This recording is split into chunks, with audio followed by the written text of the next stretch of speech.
Cerita panas dari Anfield Mo Salah kembali semula bersama skuad utama Liverpool untuk perlawanan menentang Brighton pada hujung minggu ini di Anfield. Kalau hampa masih ingat lagi, minggu lepas Mo Salah ada mengeluarkan kata-kata yang cukup meletup sampai dia kata dia ajak keluarga datang ke stadium sebab nak ucap selamat tinggal sebelum menyertai pertandingan AFCON. Lepas tu kita tahu dia tak disenaraikan pula untuk game lawan Inter Milan di San Siro di dalam saingan Liga Juara-Juara. Keputusan itu dibuat oleh Arne Slot, bukan keputusan Salah sendiri, dan nampak macam tegang sikit situasi antara pemain dan juga klub. Tapi sekarang selepas mereka bincang secara face to face antara Arne Slot dan Mo Salah, keputusan dibuat untuk masukkan semula Mo Salah di dalam skuad ketika menentang Brighton nanti. Jadi hujung minggu ni kita boleh tengok Mo Salah kembali di Anfield. Perlu ingat, isu ni masih lagi belum selesai sepenuhnya 100%.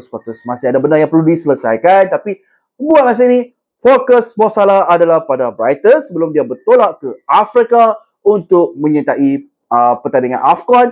Dan ini memang satu keputusan yang tegas dari Arne Slot, tunjuk bahawa walaupun ada kontroversi, dia masih percaya dengan pemain bintang tersebut. Jadi hujung minggu ni memang menarik nak tengok bagaimana Mo Salah akan perform. Dan kalaulah suasana Anfield bakal panas dengan kembali bintang Mesir ini, guys, stay tune. Drama Liverpool memang tidak pernah membosankan.